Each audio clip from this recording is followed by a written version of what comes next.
قرآن مجید میں جس طرح اللہ نے نماز کا تذکرہ کیا، جس طرح اللہ نے حج کا تذکرہ کیا، روزے کا تذکرہ کیا، ہر عبادت کا تذکرہ کیا، ایسے ہی قرآن مجید میں اللہ نے بار بار جہاد کا بھی تذکرہ کیا ہے۔ آج کا مسلمان جس وقت جہاد کا نام آتا ہے اس کا جسم کانپنے لگ جاتا ہے، اس کے جسم کے بال کھڑے ہو جاتے ہیں۔ کیوں؟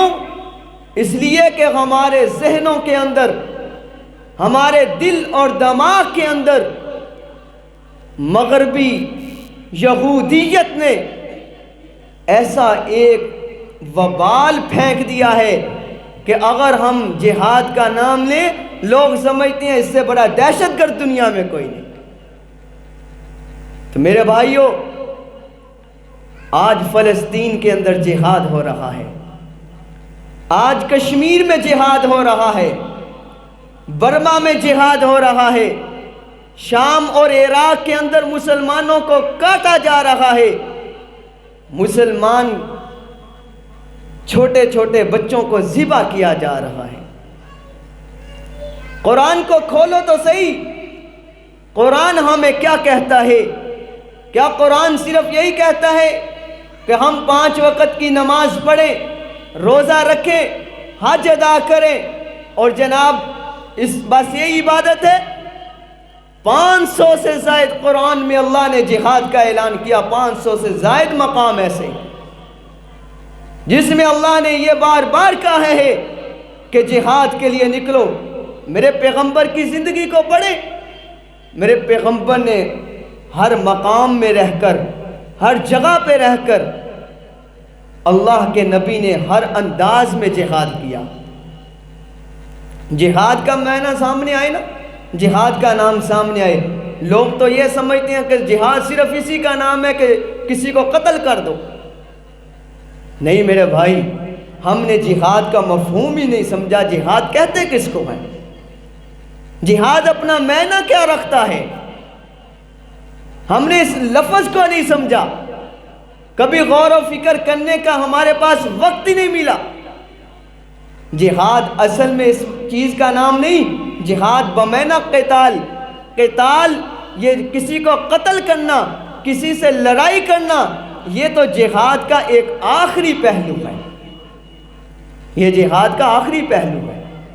اس سے پہلے میرے پیغمبر کی زندگی کو آپ پڑھیں، میرے پیغمبر علیہ السلام کو جس وقت 40 سال کے عرصے میں نبوت کا تاج پہنایا گیا، آپ صلی اللہ علیہ وسلم نے نبوت کا تاج پہنتے ہی سب سے پہلے جو جہاد کیا تھا وہ جہاد بالعلم تھا۔ علم کا جہاد کیا میرے پیغمبر نے۔ وہ کیسے؟ کہ پیغمبر علیہ السلام کے سامنے جس وقت پیغمبر علیہ السلام نے اعلان کیا کہ لا الہ الا اللہ پڑھ لو تم کامیاب ہو جاؤ گے، لوگوں نے کہا کہ لا الہ الا اللہ، اللہ کے سوا کوئی معبود نہیں ہے کیوں نہیں ہے؟ لوگ کہنے لگے اللہ کے نبی نے قرآن کے ذریعے سے، دلائل کے ذریعے سے، براہین کے ذریعے سے اللہ کے نبی نے جہاد کیا۔ پورے 13 سال کی زندگی میرے نبی کی مکہ کی زندگی ہے، مکہ کی زندگی کے اندر میرے پیغمبر نے تلوار کو ہاتھ نہیں لگایا۔ مکہ کی زندگی میں میرے پیغمبر نے اگر جہاد کیا تو علم کا جہاد کیا، دلائل کا جہاد کیا۔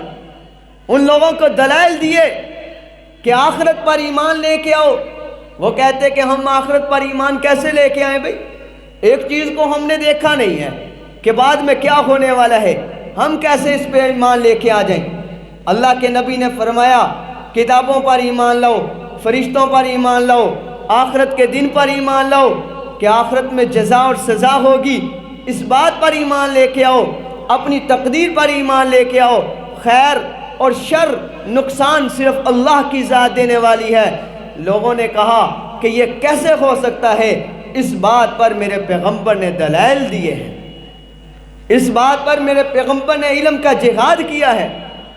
تو میرے بھائیوں، نتیجہ کیا نکلتا ہے کہ جس وقت میرے پیغمبر نے علم کا جہاد کیا تو آخر نتیجہ یہ نکلا کہ سارے بڑے بڑے مشرکین اکٹھے ہو کر میرے پیغمبر علیہ السلام کے جناب میرے پیغمبر علیہ السلام کے چچا کے پاس آگے کہتے ہیں اپنے اس بھتیجے کو سمجھاؤ کہ دنیا کی کوئی چیز جو یہ لینا چاہتا ہے ہم دینے کو تیار ہیں، یہ اشارہ کرے ہم اس کے ہاتھ پہ وہ چیز رکھ دیں گے، یہ ہمارے ساتھ علم کا جہاد نہ کرے۔ میرے پیغمبر نے علم کے جہاد سے ان کے دلوں کو تنگ کر دیا۔ میرے پیغمبر نے ایسا جہاد کیا کہ جناب لوگ مسلمان ہونا شروع ہو گئے، لوگ مسلمان ہو رہے ہیں۔ ان کو فکر لاحق ہوئی کہ جناب علم کا جہاد بھی ایک اتنا بڑا عمل ہے کہ شاید وہ گولی سے انسان وہ جہاد نہ کر سکے جو انسان علم کے ساتھ جہاد کر سکتا ہے۔ میدان لگے نا جہالت کا۔ آج جہالت ہے، کیا ہے دنیا کے اندر؟ جہالت ہے، اندھیرا ہے، تاریکی ہے۔ ہر انسان یہ کہتا ہے کہ میں ٹھیک ہوں، میں ٹھیک ہوں۔ میرے بھائیو یہ جہالت ہے۔ ٹھیک اگر ہے وہ صرف اللہ کا قرآن اور نبی کی حدیث ہے۔ آج ہر انسان یہ کہتا ہے، جہالت میں ڈوبا ہوا ہے۔ اس جہالت کا جہاد کس نے کرنا ہے؟ وہ علم والوں نے کرنا ہے۔ علم کیا ہے؟ قرآن کھولو، قرآن میں سارا علم ہے۔ احادیث کھولو، ساری احادیث میں علم اللہ نے رکھا ہوا ہے۔ اور دوسرے نمبر پہ جہاد کیا ہے؟ اللہ کے نبی علیہ السلام کے صحابہ نے دوسرا جہاد قلم کے ساتھ کیا ہے۔ جہاد بالقلم، یہ جہاد بالقلم صحابہ نے کیا ہے۔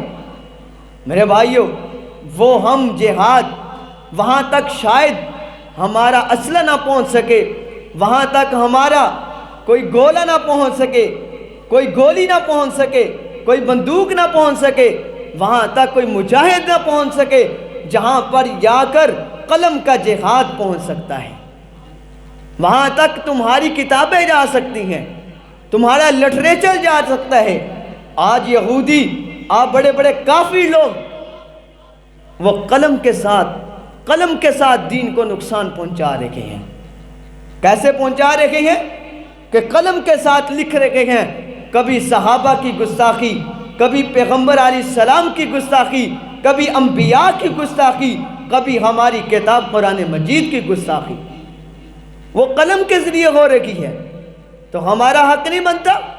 اگر اللہ نے ہمارے ہاتھوں میں طاقت دی ہے، ہمیں لکھنے کی استطاعت دی ہے، تو ہمارا حق بنتا ہے کہ ہم اپنی قلم کو ان جناب جو بد تہذیب لوگ، جو ہمارے نبی، ہمارے صحابہ، ہماری کتابیں، ہمارے مقدس ہستیوں کے خلاف اٹھنے والی قلمیں ہیں، ان قلموں کو اپنی قلموں کے ساتھ توڑ کے رکھ دیں۔ یہ ہمارا بھی حق بنتا ہے۔ حضور علیہ السلام کے خلاف یہودیوں نے، بڑے بڑے کافروں نے، مشرکوں نے لکھنا شروع کر دیا۔ بڑے بڑے عجیب شعر لکھتے کہ جناب یہ تو ساحر ہے، یہ مجنون ہے، یہ فلاں ہے۔ ادھر حضور علیہ السلام کا صحابی جس کا نام حضرت حسان بن ثابت رضی اللہ تعالی عنہ تھا، انہوں نے قلم اٹھایا، اپنے قلم کے ساتھ میرے پیغمبر کی مدح کی، میرے پیغمبر کی تعریف کی۔ جب میرے پیغمبر نے اس تعریف کو پڑھا تو میرا پیغمبر خوش ہو گیا، اور اس کو میرے پیغمبر نے خوشی کے ساتھ جنت کا اعلان کر دیا۔ ہمارا بھی حق بنتا ہے کہ اگر اللہ نے ہمیں طاقت دی ہے، استطاعت دی ہے، تو میرے بھائیو اپنی قلمیں اٹھاؤ، قلموں کے ساتھ ان کافروں کا، ان یہودیوں کا، ان بڑے بڑے سازشوں کا قلع کما کرو۔ اپنی قلموں کے ساتھ قلع کما کرنا یہ الحمدللہ علماء نے ہمیں سکھایا ہے۔ اور تیسرے نمبر پہ اللہ کے نبی علیہ السلام کے صحابہ اور آپ صلی اللہ علیہ وسلم نے جو جہاد کیا وہ جہاد بالمال ہے۔ سب سے پہلا جہاد بالعلم، سارے بولو گئی، جہاد بالعلم۔ دوسرا جہاد بالقلم۔ تیسرا جہاد بالمال ہے۔ ہم تو جہاد کا نام سنتے ہیں تو سمجھتے ہیں کہ جہاد کا معنی کیا ہے؟ بس قتل کرنا ہے، قتل کرنا ہے۔ نہیں میرے بھائی، ہمارے نبی نے ہمیں سکھایا ہے۔ 13 سال کی زندگی میں مکہ کی جب آپ صلی اللہ علیہ وسلم کو نبوت ملی تو میرے پیغمبر نے نہ کسی نیزے کو ہاتھ لگایا تھا، نہ کسی تیر کو ہاتھ لگایا تھا، نہ میرے پیغمبر نے کسی تلوار کو ہاتھ لگایا تھا۔ اگر میرے پیغمبر نے ہاتھ لگایا تھا تو صرف اور صرف جہاد بالعلم کو ہاتھ لگایا تھا۔ میرے پیغمبر نے اپنے دلائل کے ساتھ ان کے ساتھ جہاد کیا تھا۔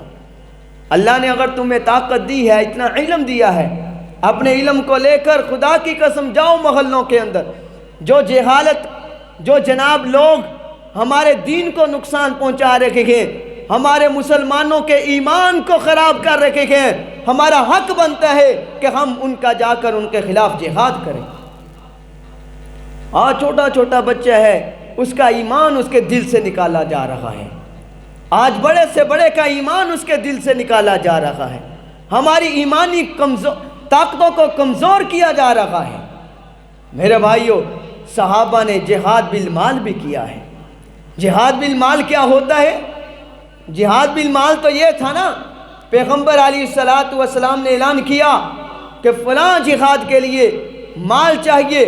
آج کافر ہمارا مقابلہ کرنے کے لیے آ رہا ہے، ابو بکر صدیق کے اپنے گھر کا آدھا مال لا کر حضور کے قدموں میں نشاور کر دیا۔ ہاں، گھر کے اندر ہاتھ پھیر رکھے ہیں۔ کسی نے کہا ابو بکر گھر کے اندر ہاتھ کیوں پھیر رہا ہے؟ کہا کہ میں دیکھ رہا ہوں میرے گھر کے اندر کوئی ایسی سوئی بھی نہ رہ جائے جو میرے پیغمبر کے اعلان کے مطابق میرے پیغمبر تک نہ پہنچ سکے۔ ابو بکر صدیق نے جو کپڑے پہنے ہوئے تھے وہ بھی اتار دیے اور بوریا کا کپڑے پہن لیے۔ جبریل علیہ السلام اللہ کے نبی کے پاس آتے ہیں۔ اللہ کے نبی نے پوچھا جبریل آج خیر ہے؟ آج یہ لباس پہنا ہوا ہے۔ یا رسول اللہ، ابو بکر صدیق سارا مال لا کر تیرے قدموں میں نشاور کر دیا۔ ابو بکر صدیق نے آج یہ لباس پہنا ہے، اللہ کو اتنا پسند آیا، اللہ نے اعلان کر دیا ہے آسمان کے سارے فرشتوں نے آج ابو بکر جیسا لباس پہنا ہوا ہے۔ آج ابو بکر جیسا لباس پہنا ہوا ہے۔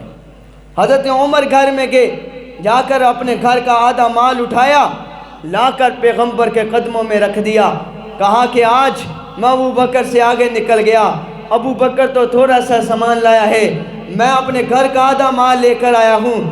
حضور علیہ السلام نے اپنے سوال کا انداز بدل دیا، کہا کہ ابو بکر، عمر گھر میں کیا چھوڑ کے آئے ہو؟ کہا یا رسول اللہ آدھا مال لے کر آیا ہوں، آدھا مال گھر والوں کے لیے چھوڑ کر آیا ہوں۔ اللہ کے نبی نے پوچھا ابو بکر آپ گھر میں کیا چھوڑ کے آئے ہیں؟ فرمایا یا رسول اللہ گھر کے اندر جتنا مال تھا سارا اٹھا لایا ہوں، گھر کے اندر اگر ہے تو صرف اللہ اور اس کے رسول کا نام باقی رہ چکا ہے۔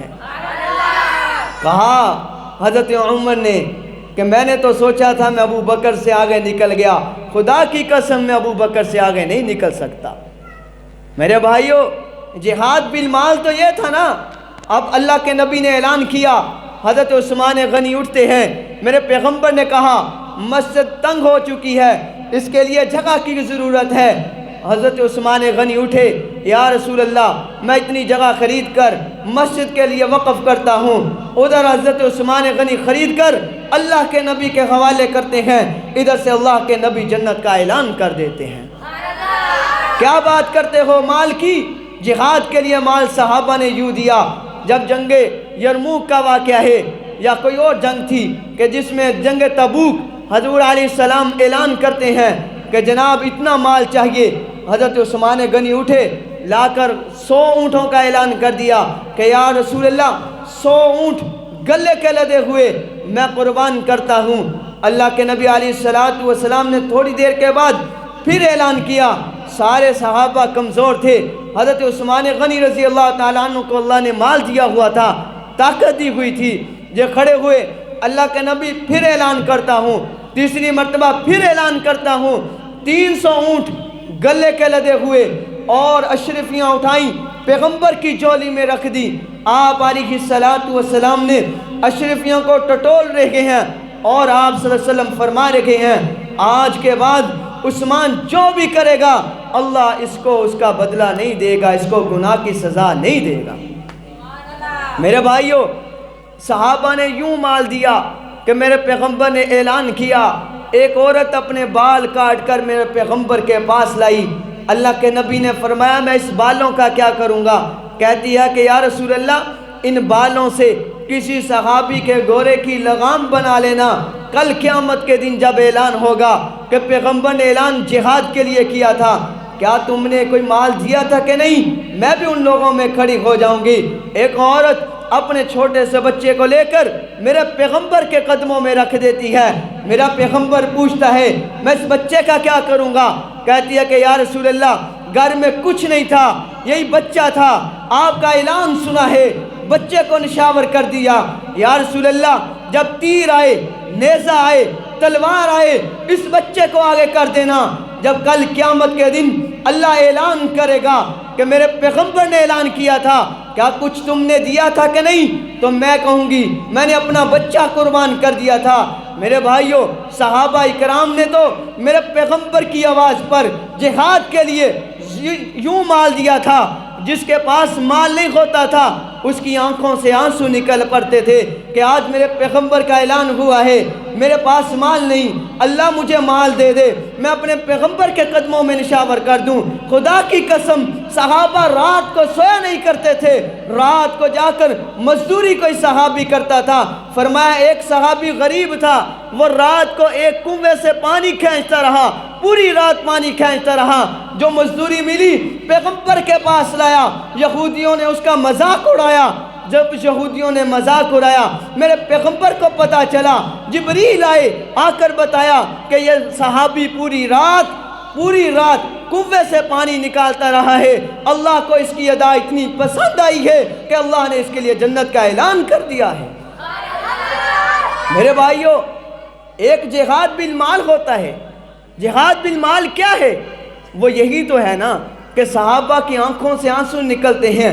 قرآن کہتا ہے تَوَلَّوْا وَأَعْيُنُهُمْ تَفِيضُ مِنَ الدَّمْعِ مِمَّا عَرَفُوا۔ قرآن کہتا ہے کہ صحابہ اکرام جب وہ کچھ غریب صحابہ تھے، ان کے پاس مال نہیں تھا، تو وہ ان کی آنکھوں سے آنسو نکلتے تھے، اللہ کو ان کے آنسو ہی بہت پسند ہوتے تھے۔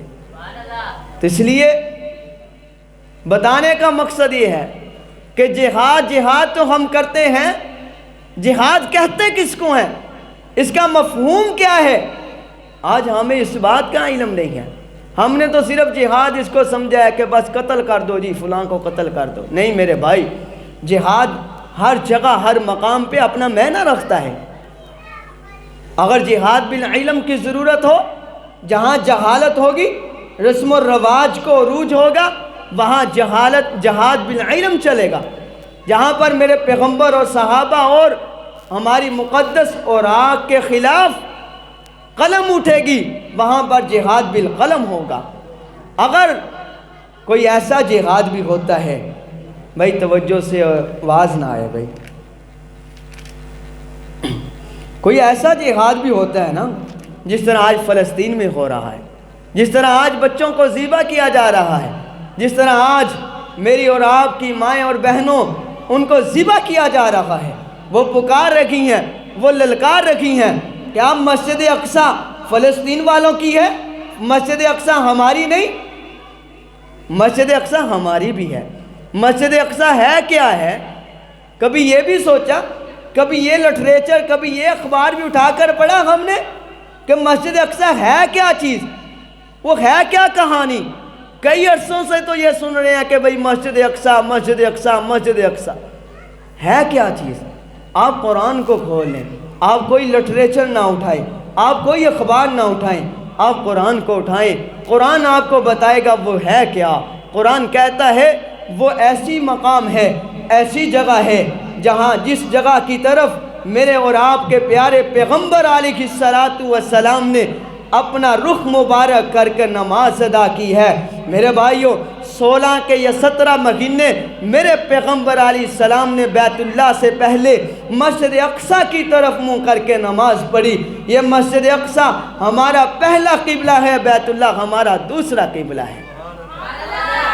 مسجد اقصی یہ ایسی جگہ، یہ وہ مقدس زمین ہے، ارض مقدس، یہ وہ جگہ ہے جس جگہ پہ ابراہیم علیہ السلام گئے، حضرت سلیمان علیہ السلام نے حکومت کی، یہ وہ مقام ہے، یہ وہ جگہ ہے جس کو فتح کرنے والا مسلمانوں کا سب سے پہلا خلیفہ، پہلا لیڈر، جسے سیدنا عمر رضی اللہ تعالی عنہ کہتے ہیں، یہی وہ شخص تھا جس نے بیت اللہ کے دروازے کھلوائے، یہی وہ شخص تھا جس نے مسجد اقصیٰ کے دروازے کھلوائے۔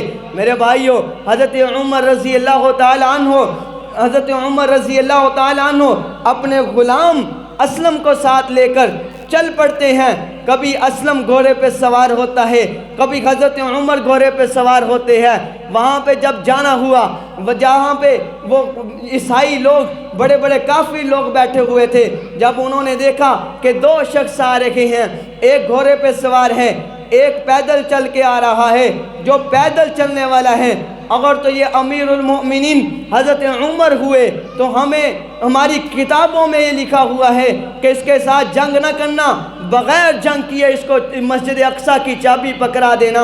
حضرت عمر رضی اللہ تعالیٰ عنہ جس وقت اس کے پاس جانا تھا، اب حضرت عمر رضی اللہ تعالیٰ عنہ کی باری چلنے کی آ گئی اور اسلم جو غلام تھا اس کے سواری پہ بیٹھنے کی آ گئی۔ اسلم کہتا ہے، اللہ کے پیارے محبوب کے صحابی، خدا کے لیے آپ گھوڑے پہ سوار ہو جائیے، میں پیدل چلتا ہوں، یہ لوگ کیا کہیں گے؟ یہ امیر المومنین جو پیدل چل کے آ رہا ہے، غلام گھوڑے پہ سوار ہے، یہ رسم و رواج کیا کہے گی؟ یہ لوگ کیا کہیں گے؟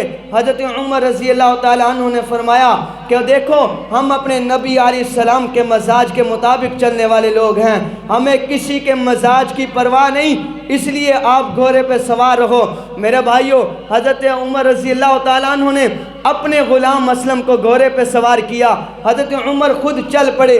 جب اس مسجد اقصیٰ کے سامنے پہنچتے ہیں، وَمَثَلُهُمْ فِي التَّوْرَاتِ وَمَثَلُهُمْ فِي الْإِنْجِيلِ، قرآن کہتا ہے میرے پیغمبر کے ہی نہیں بلکہ صحابہ کے تذکرے بھی پہلی کتابوں میں ہوئے ہیں، کہ ان لوگوں نے جب دیکھا کہ حضرت عمر میں وہ نشانیاں پائی جاتی ہیں جو تورات میں لکھی تھی، جو انجیل میں لکھی تھی، انہوں نے حضرت عمر رضی اللہ تعالیٰ عنہ سے بغیر کسی جنگ کیے چابی پکڑا دی۔ حضرت عمر رضی اللہ تعالیٰ عنہ نے چابی پکڑی، کئی سال، کئی عرصہ وہاں پر مسلمانوں کی حکومت رہی ہے۔ میرے بھائیوں، اس کے بعد اموی خلیفہ آئے، عباسی خلیفہ آئے، انہوں نے وہاں پر حکومت کی، مسلمانوں کی کئی سال وہاں حکومت رہی، لیکن اس کے بعد عیسائیوں نے پھر وہاں پر قبضہ کر لیا۔ جب عیسائیوں نے قبضہ کیا، 1187 کے اندر ایک مرد قلندر پیدا ہوتا ہے جس کا نام صلاح الدین ایوبی رحمت اللہ علیہ تھا۔ اس نے جا کر پھر جنگ کی ہے، بیت المقدس کو پھر دوبارہ آزاد کروایا ہے۔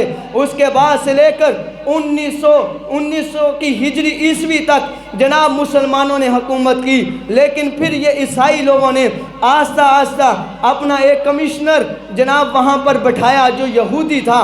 اس یہودی نے وہاں پر بیٹھ کر، اس بستی میں بیٹھ کر، اس ارض مقدس میں بیٹھ کر جناب اس نے رستہ نکالا، یہودیوں کو رستے دیے گئے، یہودی دوبارہ وہاں پر قابض ہو چکے ہیں۔ آج 1900 کی عیسوی سے لے کر 19ویں صدی سے لے کر آج 23ویں صدی آ چکی ہے۔ خدا کی قسم، دوبارہ کوئی صلاح الدین ایوبی نہیں پیدا ہو سکا، آج دوبارہ کوئی عمر بن خطاب نہیں پیدا ہو سکا۔ آج بھی وہ فلسطین کے مسلمان جن کو ذبح کیا جا رہا ہے، جن ماؤں بہنوں کی دوپٹوں کو پھاڑا جا رہا ہے، ان کی آوازیں پکار رکھی ہیں۔ آج بھی مسجد اقصیٰ پکار رکھی ہے۔ اپنی زمینوں کے لیے لڑنے والوں، او آج اپنی ماؤں بہنوں کے لیے لڑنے والوں، او کسی کو گالی دی جائے ہم گولی پہ اتر آتے ہیں۔ آج مسجد اقصیٰ ہمیں پکار رکھی ہے۔ کیا میں صرف فلسطین کے مسلمانوں کی ہوں اور کیا میں دوسرے مسلمانوں کی نہیں ہوں؟ آج مسجد اقصیٰ پکار رکھی ہے۔ میرے بھائیوں، کھولو سوشل میڈیا، خدا کی قسم کیسے بچوں کو ذبح کیا جا رہا ہے، اس مسجد کے اندر لا کر بچوں کو ذبح کیا جا رہا ہے۔ میرے بھائیوں، ہمارا بھی تو کوئی حق بنتا ہے نا؟ کیا حق بنتا ہے؟ یہی حق بنتا ہے کہ ہم رات کو سوئیں، صبح کو اٹھیں، پورا دن مزے کریں۔ اتنے مسلمان بیٹھے ہیں، خدا کی قسم مسجد میں بیٹھ کر کہتا ہوں، کوئی مسلمان ہاتھ کھڑا کر کے کہہ دے کہ میں نے ان لوگوں کے لیے دعا کی ہے۔ او بھائی، دعا تو کر دو، اتنا تو حق بنتا ہے کہ نہیں؟ ان لوگوں کے لیے اس دھرتی پہ جس میں میرے پیغمبر کو معراج ہوئی، سبحان الذی اسریٰ بعبدہ لیلا من المسجد الحرام الی المسجد الاقصی۔ اللہ کے نبی کو معراج ہوئی، 2 سفر ہوئے تھے، ایک زمین سے لے کر اقصیٰ تک، پھر اقصیٰ سے لے کر آسمانوں تک لایا گیا، میرے پیغمبر کو اس دھرتی پہ کھڑا کیا گیا، سارے نبیوں کو زندہ کر کے مسجد اقصیٰ میں کھڑا کیا گیا۔ اب جناب آدم علیہ السلام بھی کھڑے ہیں، موسیٰ بھی کھڑے ہیں، عیسیٰ بھی کھڑے ہیں، ابراہیم بھی کھڑے ہیں۔ ہر نبی کے دل میں یہ خواہش تھی، آج میں نماز پڑھاؤں گا، آج میں نماز پڑھاؤں گا۔ لیکن جس وقت نماز کی باری آئی، جبریل نے میرے پیغمبر کا ہاتھ پکڑ کے آگے کر دیا، اور میرے بھائیوں اس دھرتی پہ نبیوں نے نماز پڑھی ہے، اس دھرتی پہ میرے پیغمبر نے نماز پڑھائی ہے، آج وہ دھرتی جو ہے لہو لہو ہے۔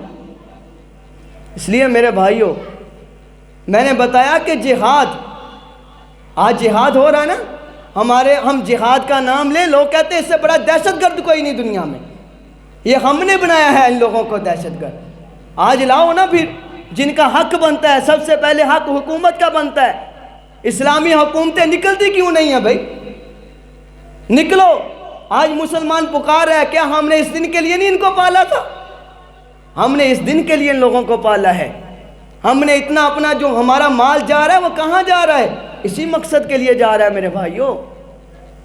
اس لیے یہ مسلمان پکارے ہیں۔ اللہ کے نبی نے فرمایا مسلمان آنکھ کی طرح ہوتا ہے، ایک جسم کی مانند ہوتا ہے، اگر کسی ایک مسلمان کے پاؤں پہ کانٹا لگے یا اس کی آنکھ میں درد ہو تو دوسرے مسلمان کو بھی تکلیف ہونی چاہیے۔ ایک عالم کہنے لگے خدا کی قسم میں پچھلے جمعے یہاں نہیں تھا، میں ایک اور جگہ تھا، کربوگا شریف، افغانستان کے قریب ہے یہ، وہاں تھا، ایک عالم نے وہاں بیان کیا، انہوں نے کہا کہ آج اگر کسی مسلمان کے دل میں اتنا بھی درد نہیں ہوا کہ فلسطین کے مسلمانوں کو ذبح کیا جا رہا ہے، خدا کی قسم اس کے دل میں ایمان نہیں ہے، اس کے دل میں ایمان نہیں ہے۔ ہم خود اپنے دلوں کو دیکھ لیں بھائی، ہمارے دلوں میں کتنی تکلیف ہوئی ان لوگوں کے لیے؟ کوئی نہیں ہوئی بھائی، بس ہم دیکھتے ہیں، موبائل کھولتے ہیں، بھائی اس کو بھی ذبح کیا جا رہا ہے، بھائی اتنا کر لو، اتنا کر لو، خدا کے لیے اتنا کر لو، اتنا کر لو۔ میں نے کہا کہ جہاد کے نام سے ڈرا نہ کرو، جہاد اور قتال یہ آخری حد ہے، انتہا ہے، لیکن سب سے پہلے میرے پیغمبر نے جو جہاد کیا وہ جہاد بالعلم کیا ہے۔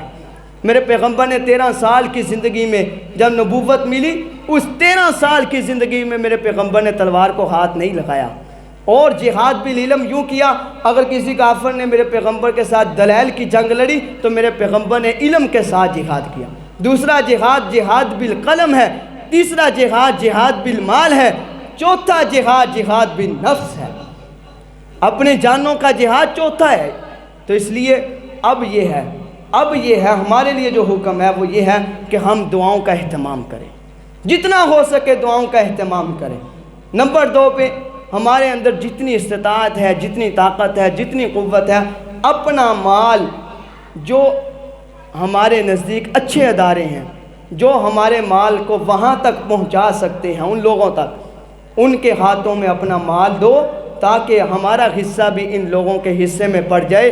کیونکہ اللہ کے نبی نے فرمایا ایک جہاد کرنے والا مجاہد جب گولی چلاتا ہے صرف اس کو اجر نہیں ملتا، بلکہ جس نے گولی بنائی ہوتی ہے، جس نے خرید کر دی ہوتی ہے، اور جو اس مجاہد کے گھر کی کفالت کر رہا ہوتا ہے، اور جو میدان جہاد میں لڑ رہا ہوتا ہے، سب کو اللہ برابر کا اجر دیتے ہیں۔